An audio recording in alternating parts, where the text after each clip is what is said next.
the most like life-changing experience that I had out of all of that was going to use the bathroom. 2, 3, 4.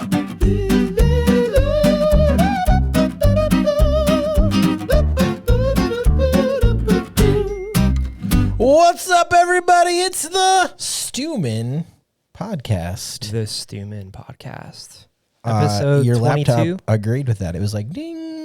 Yeah, I'm Episode using it right 22, and today we're talking That's about crazy. Deuteronomy 22. Although it feels like we've only done 21. We already made that joke. Yeah, that's but recycled jokes.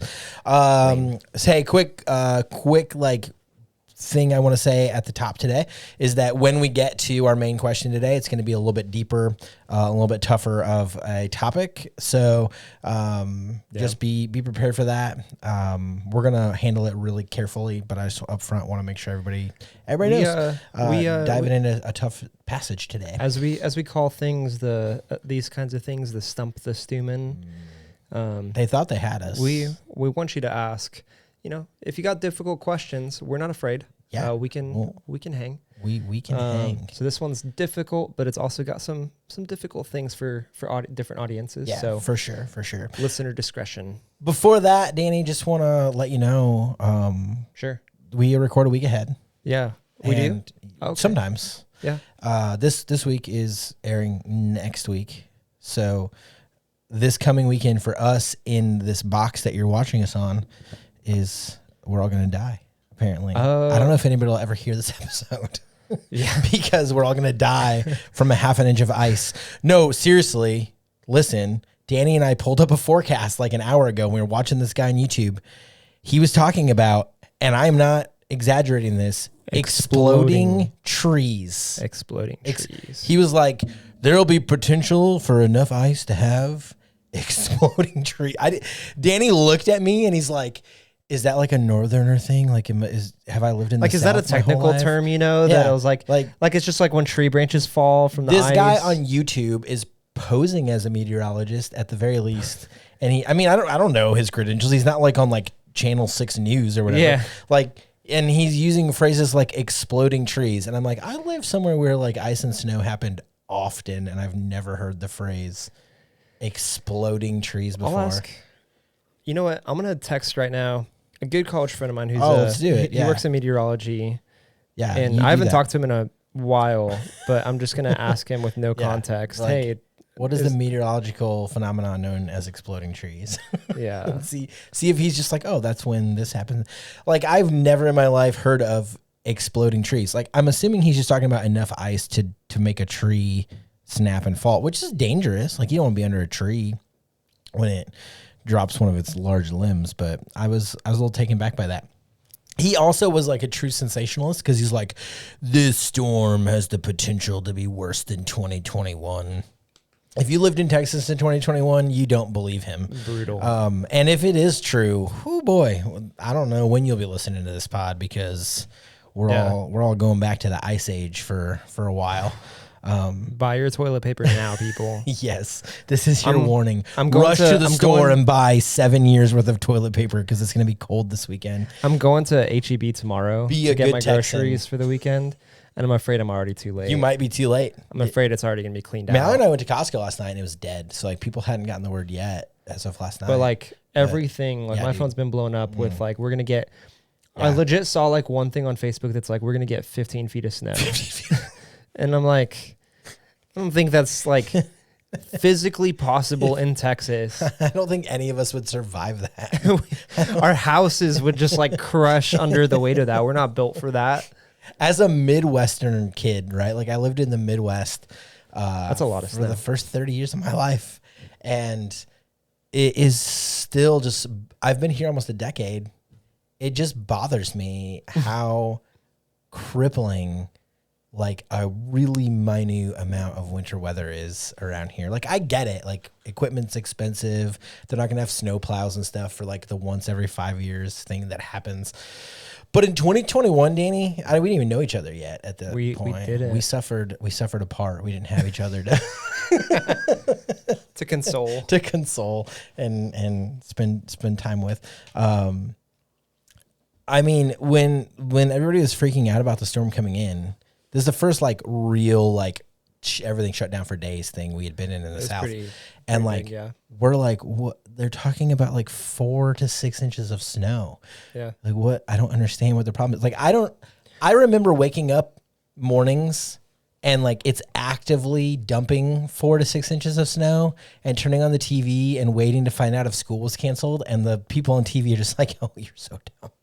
Go to school, kid. We're not canceling for 8 to 10 inches of snow. I feel like nowadays though, it's like a legal thing. Sure. Because like every school is afraid of a kid slipping on the ice and like hitting their head, and then the parents sue. Yeah. You know? So I feel like that's why like even if there's like a whiff of like water under 30 degrees. When we first moved here towards the end of Paige's kindergarten year, and she's in public school at the time. And we had made it that entire school year with 0 cancellations in the Midwest for snow or anything. And then we got her enrolled in April. So it's like a month left of school. The first day she's finally supposed to go to school, because it took us, we were here for like a week before we got her finally set up and ready to go. Like, we're like, oh, you're going to school tomorrow. And then they predicted rain. And so this is 2016. And in 2015, Texas got like crazy deadly rain. On like Memorial Day, maybe. I don't remember. We weren't here then. But like everybody was panicked because they were like, oh, there might be some cells that drop 12 inches of rain. And so school canceled because it rained. And we were just like, where are like these people? They're so we can't handle weather in Texas. Do they just cancel school every time it rains? Is that what happens here? Like, I'm just mind blown. Like, a good thing we're in a drought most of the time, or no one would be educated in the state of Texas. They're just passing out the high school diplomas. They're just like, we realize we canceled half of your school days, but it's good enough. Yeah. Here's your college degree. Man. So what, you were in college in 2021, right? Were you in college station? I was wrapping up. I was mostly done with college, but I was true. working. Because you came class here of 2020. The next year, right? Yeah, so I came in 2022. So I think by that point I was finished with classes. Okay. But I was working in college ministry. Yeah. No, I was about to. I still had like a couple little college courses I was finishing up, but I was working in college ministry and living there. And it was crazy. We lost power for the whole week. Oh, it just never came back. Never, because like a lot of people had the whole like power cycling on and off like every hour. That was us. We were you when the power kicked on, they were like conserve energy, and we like have the heat at 85. We're like, get it as warm as you can. Get it warm. It's not gonna stay on for long. We didn't have power the whole time. Yeah. The temperature like inside our house on the thermostat was reading like 30 degrees. Oh, that's rough, man. I will tell you, the most like life-changing experience that I had out of all of that was going to use the bathroom. Because everything else you can do in the entire house, you can layer up. Like I went to sleep with like 2 pairs of socks and like layered a couple pairs of pants and stuff. Yeah, if you have layers on when you're going to the bathroom, you got other problems. You gotta remove the layers. And then, man, we said viewer discretion, but like, I'm just gonna go for it. Yeah, the toilet seat is so cold. It's so cold, and the water, dude. That's true in the Midwest. No matter, like, even when the heat's working, like, it's just because it's so cold all the time that so you're just used to it. Yeah, like just going better than us. Every time you have to sit on a toilet for like the 5 months of winter, you're just like, oh. So yeah, it was very. That was brutal. Yeah. Our food. Have you ever used a bidet? Could you imagine if you had to use a bidet? Oh, game over.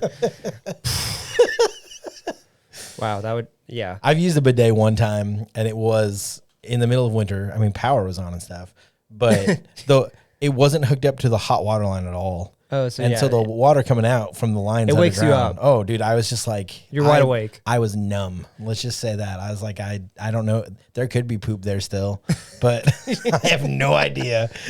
So, it was so bad that like the outside, like our kitchen was colder than our refrigerator. Yeah. Oh my. So we had to pull food out of the refrigerator. Insulated. Yeah. So we have to pull food out of the refrigerator and just onto the kitchen counter to like keep it from spoiling. So and were it didn't you in spoil. were you in a really poorly insulated house, or it's just because the heat didn't run for days? I guess It's just because the heat didn't run, and the insulation wasn't great, so it would cool down pretty quick if you turn off the air. Man, that's crazy. We thankfully so we went a couple days through this, and then my roommate, he was the assistant to the executive director of the Baptist Student Ministry. Okay. He was the assistant executive, but we called him the assistant to the executive director, of course. Office cool. And so he realized he has keys to the building for the Baptist Student Ministry, and the building has power. So we camped out, just the five of us. We camped out in the Baptist Student Ministry building, and it was kind of a fever dream. I invented a new version of ping pong. Yeah. It's called I invented two versions. One of them is called Ping Pang, and the other is Ping Ping. I just hit my hand on my microphone. Those are weird names. That's all I'm gonna say. They have very complicated rules. Sure. We had all day to do nothing. Yeah. And those days were long days, dude. Long days. So for us, it was so extra miserable because when we moved here and I was looking for a job, we specifically looked at places in the South because we were so over living in winter. And that year we had gone back to Illinois to see family over Christmas for a couple weeks. And it was just crazy cold and snowy. And we were over it. And we got back here and we're just come on, give us some warmth. And we got back here and it wasn't warm. And then we had a snowstorm here in January. And then my stepmom passed away. Oh, no. And so we went back to Illinois for another week in January where it was just brutally snowy, freezing. We couldn't even go to the graveside because there's too much snow to get to the graveside. It was just brutal weather. And so we get back here and we're so over it. And then Snowmageddon happens and we're just why? It was my kids at this point, they've been removed from snow long enough that they'd probably be excited if I told them it was going to snow, but they were so over it from that winter. So other people are talking about, oh, the kids loved it. They went outside and played in the snow, and my kid just sat in the house. I hate this so much. It's brutal.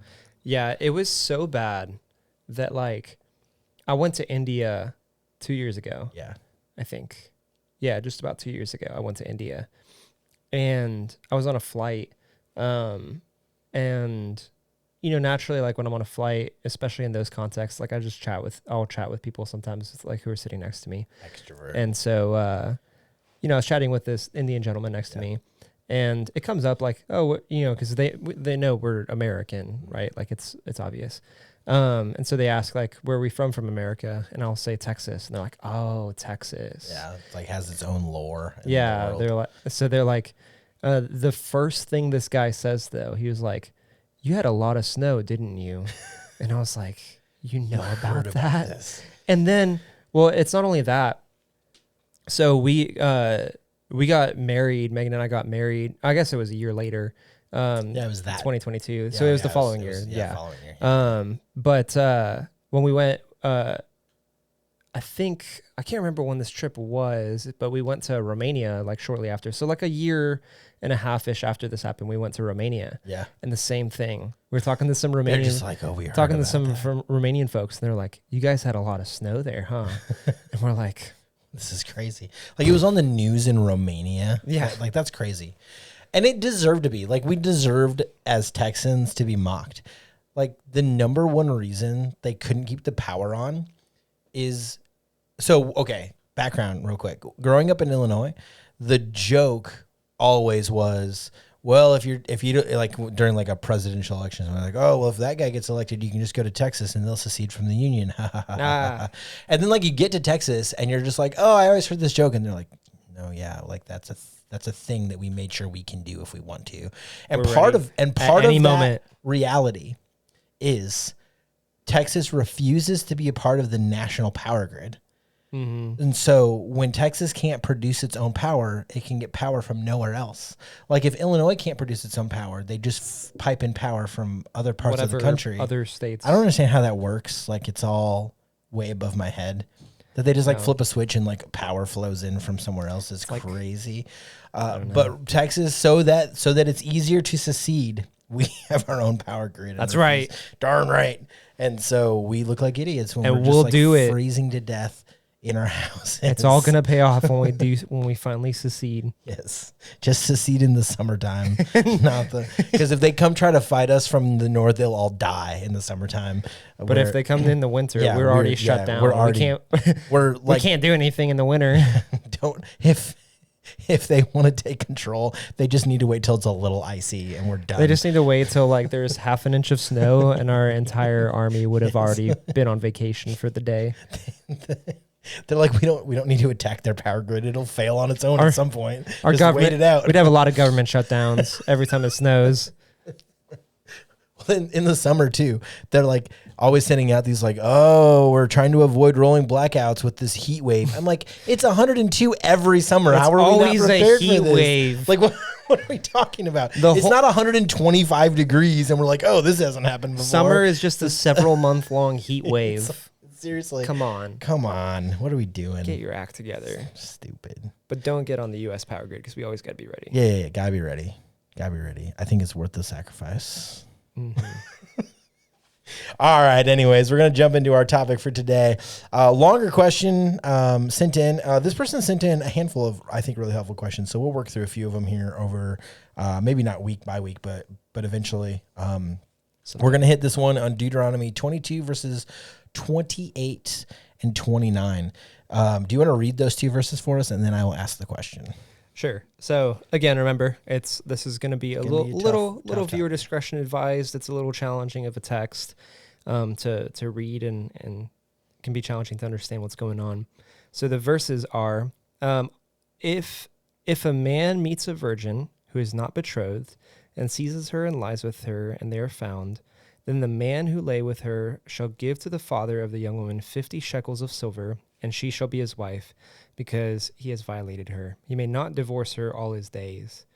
So the gist is basically, if a man seizes a woman who's not betrothed. Betrothed means like she's engaged yeah. to be married, yeah. And then, has relations with her.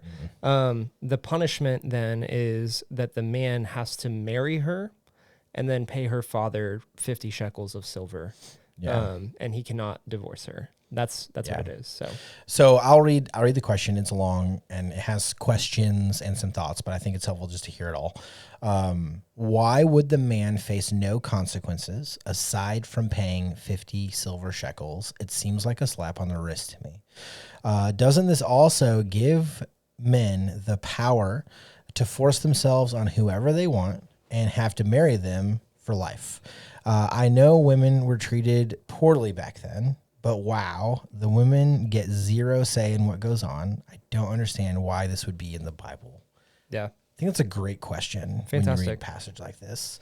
And so the first thing, I guess we'll just address it in order. And so we'll start with the man facing, as the question says, no consequences aside from paying 50 silver shekels. So you've got some info on like, that's more severe than it sounds, and just the context. So go ahead and jump into that. Yeah. So first of all, 50 shekels isn't like $50, even though it kind of sounds like that when you're reading it. Yeah. So did some reading on kind of what that would be in those days, and that's 4 to 5 years of wages. That's crazy. That's 4 to 5 years of pay. That's nuts. Scholars kind of did some like comparisons to what that would be in today's kind of money, and that's like easily over $60,000 that you'd have to pay. And so it's pretty nuts. Yeah. And if you think about it in terms of just wages, because that's... if you think about it in American wages, the average salary is $63,800. So if you take that times 5, you're well over $300,000. That's a lot of money. Into the fine that you're paying. So, using the phrase slap on the wrist feels a little incorrect. Yeah. There. Like, that's a pretty significant penalty. But I think what's more important here is the second part of the question. I think it matters a lot more. Yeah. Because it's easy to be like, oh, okay, 50 shekels sounds like $50, and that it's pretty significant. Significant. It could it could cripple you like financially. I can't think of anything outside of things that would land us in serious jail time that would cost us that kind of money if we stepped out of law in the U.S. Like, no, we're not getting a $300,000 fine in the U.S. for only if you're in some like crazy business lawsuit. Yeah, but that's probably just money you owe that you like stole or got incorrectly. Like, it's not like you broke a law and the fine is $300,000. Like, so it's significantly more than a slap on a wrist. Yeah. So the tone of the question, Danny, is that this law seems to give men the power to force themselves on women, and that woman is now just his subject and has to marry him. Yeah. And then it goes on to say, first of all, there's a claim that women were treated poorly back then. I think we should talk about that. Sure. And it gives a woman zero say in what goes on in who she marries, or if she has to be married to this person who has wronged her. So let's talk about that. Does the verse give men the right to just force themselves on women and then take them as their bride? Yeah. It's easy to read it that way if you don't read it really carefully and really closely and with context, which I would say, especially when you're reading Old Testament law, it's a difficult read. So be really careful about how you approach it. Yeah. So because it does at face value, I mean, it seems like the man can just kind of go on with life, and now it almost seems like a cheat code for the guy who can't get a girl to marry him. It's just like, you can do this instead, and then she has to marry you. Yeah. And if you're just reading it like really just like off the cuff without context, you could end up there. And I think it's helpful to ask these questions so that you realize that's not what's going on. So go ahead. Yeah. So bear with me. The couple verses before this also, there's several laws that are kind of in a row. And right before this is a law that's like this, but basically if a man seizes a woman who is betrothed, so she is engaged to be married, and then lies with her, the man's going to be put to death. Yeah. So it's these two different laws, and there's different things going on. And I think kind of parsing these two kind of helps us understand what's the difference here. So first example, a man seizes a betrothed woman, he's put to death. Second example, the one we're talking about, he seizes an unbetrothed, and he has to marry her and pay her father. So first of all, there's different verbs going on in the Hebrew. The first one uses the word chazak, if you want to try saying that. Chazak? Yeah, chazak. I even got that for you. Well done. Chazak. Which carries a lot of meaning of like overpowering, especially with violence. And then the second example uses the verb tapash, if you want to try that one. It's tapash. A bit easier, yeah. Not as fun as... Yeah, chazak. Chazak. So the second word involves manipulation, coercion, in this case even like seduction. So it's problematic. Like there's still foul play. Like the guy is still doing something clearly wrong in this case by this relationship, but it's not violent necessarily. It doesn't carry a violent connotation. And the reason this matters is because ancient Jewish sources in and around even Jesus' day, going all the way back even to the writings of the Talmud and the Mishnah, they understand and interpret that these are different kinds of things happening here, where the first example of where the man is going to be put to death is more of a violent kind of example than the second. Yeah. And so that's part of it. But then the woman that's involved between these two laws also, her situation matters a lot in how we understand this. The first example, she's betrothed. Yeah. Which means what? She's engaged to be married. Yeah. And what does that mean for her like economic status and her And this is why we have to park for just a second, because this is something culturally we don't totally understand. And like we could dive into like the rights of women and like in this cultural context, like really it was more up to her father than it was up to her who she married. Sure. And like we could debate all day long whether that was okay or not okay. I think that when you look at nations that were founded on Christian values in today's world, you don't see that, and that should tell you what you need to know about what God thinks of that. For sure. So we're not fighting for that being good or right, but in the culture that is being written about, this is the way it is. And there are even cultures in the world today where it still happens that way. Yeah. And so you kind of have to remove your like modern day like moral context a little bit and just like accept culturally this is how it worked. Nobody's making an argument about right and wrong when we're talking about this. That's just the reality. And so because that's true, and because I mean, the question says women were treated poorly back then, and I think that's fair. Yeah. I definitely think women were treated as lesser than men in a lot of ways in ancient times, and ancient cultures. And we see that. And so I think it's okay to acknowledge that. But attaching that idea culturally to what the verse is trying to teach us is flawed, because the verse is actually trying to protect and help women. And what we're getting at in this particular verse is the engaged woman, she has security because women weren't allowed to work. Women weren't allowed to provide for themselves and own land and all that. So the fact that she has a husband lined up means she will be taken care of financially. And like I said, that's awkward to say. Don't get too lost in the right or wrong of it. It's just the truth of the context that we're reading. And so the betrothed woman, she doesn't have to marry him, or he doesn't have to marry her, I should say, because she has that security. Yeah, and so that's where with that law with the betrothed woman, the focus of the law is really just punishing the man. Absolutely. Because the woman's going to be okay. Yeah. I mean, obviously there's some severe psychological, emotional ramifications to all of that, and I don't want to minimize that. And this isn't speaking to any of that. Yeah, either. But on a purely legal context, the man is going to pay the penalty by being put to death.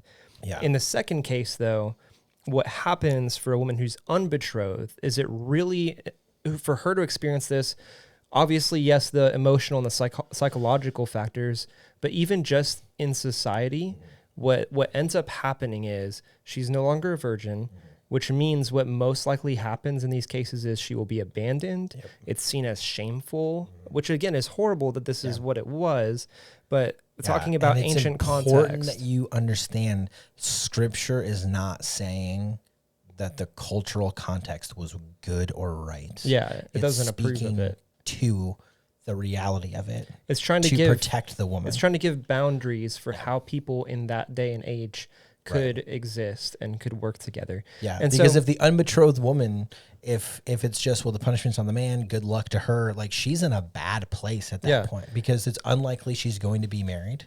Which some of what I did was compared like reading other ancient codes of law in the surrounding areas, and it was actually common where a man would pay a fine. It wasn't actually determined how much, so we don't even know how they determined it, but they'd pay a fine and then just kind of move on. Yeah. Which to your point would leave what it would do is it would leave the woman in a place still where she's going to be abandoned. The result often would just be poverty. Like she would just go into a place of poverty. And so once again, he's speaking to security. Cultures that existed around this, not like Israel or godly cultures. And so in that setup, what's happening is a rich guy who can afford the fines literally can do whatever he wants to a woman. Yeah. As long as he can pay the fine, he can move on with his life and it doesn't matter. But this scripture is trying to protect women from that. Yeah. And so the law says in Deuteronomy here is the penalty is the man has to marry the woman, which sounds awkward to describe as a penalty, but in this case, it means the man would be required by law to take her in and provide for her. If you feel like the person you're marrying is a penalty in your life, don't do it. That's not a good sidebar, yeah. If I have to. But in this case, what the law is requiring the man to do now is to take her in and to provide for her. Right. It also, if you read in the text, it says he may not divorce her all his days, which in the law, in the Old Testament law in Deuteronomy, it gave permission in cases for divorce that even Jesus says later, because they ask Jesus, like, does God permit divorce or not? And Jesus says that the law under Moses gave this permission for this time because the law was for a really hardened and really difficult people. And so it gave that permission in that context. But what Jesus said is overwhelmingly God opposes divorce, which is a whole nother conversation. But the point that the law says he may not divorce her all his days is all the more saying he must take her in and care for her and provide for her for his entire life. Yeah. And then the other side of it, it's not mandatory for the woman. And the reason I say that is because... Meaning having to marry the guy. It's not like... It's not required. It's required of the man, but if the woman or her with her family decides no, she does not have to do it. Yeah. Because that's the important part. I know part of the question was, it seems like the woman doesn't get a say, which also sounds rough. But in Exodus, because Deuteronomy isn't our only group of laws in the Old Testament. We have laws in Numbers, we have laws in Exodus, and in Exodus 22, we actually have the exact same law that's in there. But what's added in there is basically if the father refuses, because remember we talked about this back in those days, a lot of those decisions were on the family. And even within that, it's supposed to, through scripture, give you a picture of like God the Father caring for us. Like the father having say should indicate to you that the woman will have the best outcome possible, because the father loves his daughter. And it ought to be with wisdom and with love. So if the father refuses to let her marry the assaulter, then she is able to back out of that. And the man still has to pay the penalty. Yeah. So the man still has to pay that 50 shekels. But what Exodus kind of adds on to this story is that there is still some agency to back out on the woman's side, but the man does not. You know what's awkward about the whole setup of like him having to marry her for her like financial stability is he's being bankrupted by the fine. I didn't. Yeah, I mean, those two things clash a little bit, I guess. But it's tough. It's very tough.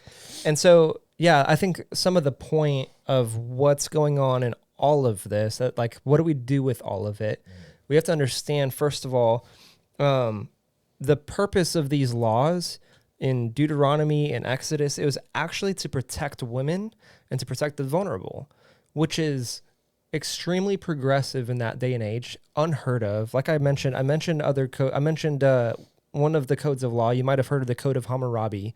That's the one that I mentioned that says that the man pays the fine and then just kind of goes on. Yeah. There's like the Middle Assyrian law, which I told you about earlier, is actually really wild. If you think the Old Testament has some wild laws and wild stuff in there, it doesn't even touch. When you remove God from the equation, it gets really cringe. It gets really bad. Yeah. There's actually codes of law, like I think it was in the Hittite law, the woman would be punished also, which is crazy. That's crazy. But what the Bible does instead, what the law in Deuteronomy does, if we read it in 21st century, if we compare it to our laws today, it's going to sound weird. It's going to sound restrictive. But if we look at where this law was delivered and the people this law was written to, it's extremely progressive. It takes care of women. It takes care of the vulnerable, and it shows God's heart.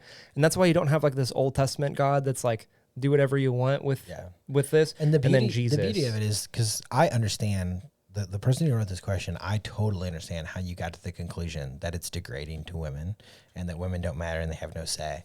But when you unpack it in full context, it actually says the exact opposite. And it makes the argument that we make as often as we can when we're talking about things like dating and marriage, is that God cares deeply, deeply, deeply for women. He does not view them as second class. He does not view them as less valuable. And even in his law, he protects women. Another crazy law that you might read is, let's say Danny and I were brothers and I was married and I had no kids. If I died, guess what you have to do? You have to marry my wife and have children with her. Yeah. And that seems crazy, right? But it is it's required by law. Yeah, it's required by Old Testament law. I am obligated.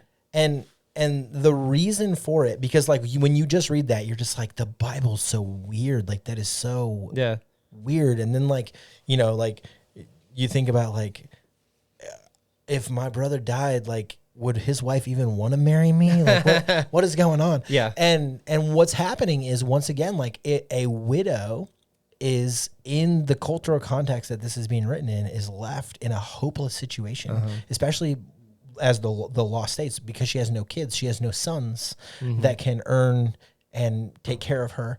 And I know that's so awkward in today's cultural context. But the reality of it is that God created the law to protect women in spite of some really tough circumstances for women, and to show his care for them. And that's such a helpful thing to see. And then, like I said, to just like, if you look at history as Jesus comes and Christianity spreads, like places where Christianity thrive, like women are cared for and loved, and they're given more autonomy than they have throughout history, more control over their own lives. It's, we still have to wrestle with passages about husbands being the head of their household and wives submit to your husbands, but always in the context of husbands loving their wives the way Christ loves the church. Yeah. So even in like the most current context of scripture in the New Testament, God makes sure that no matter what, women are given absolute value. Which, it's amazing because you see that shift happening in the first century, like after Jesus, immediately. Absolutely. Because what happens is when you study the reasons on why like Christianity took over the Roman Empire and spread as much as it did, there's a lot of reasons, and that's a fun conversation on its own. Yeah. But one of them was actually seeing women and children also, because in the Roman family, like the man was the head of the household, had complete and total authority, could do whatever he wanted, treat people however he wanted. But then you have the Bible, you have Jesus' teachings, you have the Apostle Paul coming and writing that husbands, love your wives as Christ loved the church and gave himself up for her. Which, quick side note, like if a husband is loving his wife the way Christ loved the church, that woman is not second class. Yeah. Like she's just not. And so when you see those things coming and then the church start acting and living in that way, what you see is flourishing. Yep. You see both women and children and fathers. You see men also flourishing under that. And you see the way that design was supposed to be. And a lot of Roman people looked at that and saw the beauty in that, and saw that men are no longer beasts, but are image bearers of God and living the way that we're designed. And it's a beautiful thing. And so we see that immediately from Jesus's day and how that flows. And we see that in a lot of similar ways. We see that design and that purpose, even when we read a really confusing and weird law in Deuteronomy. So when you see the world context of the ancient days of Deuteronomy through the ancient days of Rome to modern day, the Christian, the God-centered people, and I say that because Christianity only existed from the New Testament on, but like the people of God, the people of God from the beginning of the story, like outpace the world tenfold in care and love and value of women. I don't think that there's any scripture that you can argue see God devalues women. Yeah. There's nothing that, if you understand it in its proper context, that would suggest that. 100%. And so what I would say, kind of wrapping up, also another point of advice, just how to handle reading these kinds of things. There's a quote that I like from Wes Huff. He's kind of an apologist who's been making a lot of rounds lately. He likes to use this line: the Bible, these books of the Bible were written to specific people for everybody. What I mean when I say that is these books, Deuteronomy, the law, the rest of the law, when you're reading like Paul's letters and that stuff, it's written to an audience. There are specific things that are being addressed. Even when you read the Gospels, Matthew is writing the gospel to the Jews, to a Jewish audience. Luke is writing to a Gentile audience. So there's these different things that we have to put into consideration.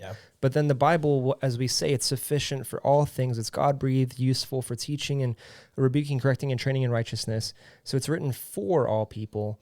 So what we have to understand when we read a book like Deuteronomy is we have to say, okay, what is this saying to this specific people? How does this play out in this specific context? Which is difficult because what we're reading right now, I had to read stuff from historians and commentaries. I had to read stuff from Jewish rabbis. And so it's difficult. That's why we have teachers in the church to help walk us through these things. And that's why we have so many resources that we can grab onto. But then we ask, what's the wisdom then? What is this teaching for us? And it's exactly what we've been saying, is that women are held up and we ought to protect, we ought to serve one another. Women are of equal class. There's nothing like that going on.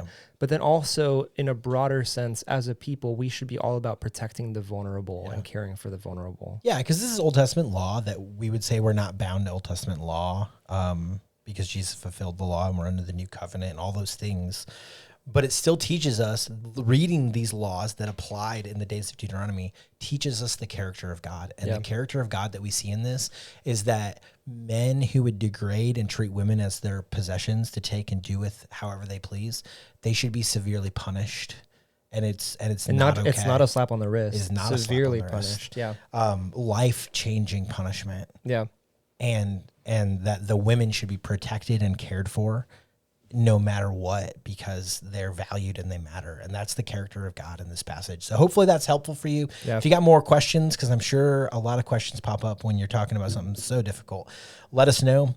We'll try to tackle more of your questions on that card. The author of that one, some great questions. Appreciate it. Let us know, anybody out there, if you got questions or thoughts, or you're just confused, we'd love to help walk through this more. Just know that God loves you dearly, whether you're a man or a woman. You're created in the image of God, and his word bears out throughout, from Old Testament to New, every page, his love for you, his care for you. Women are valued by God just as much, if not more, than men when you read scripture. And don't let anybody convince you otherwise. And if you're struggling with that, we can spend even more time helping you out with that. That's it for today. We will catch y'all next time. Y'all stay close to Jesus. See ya.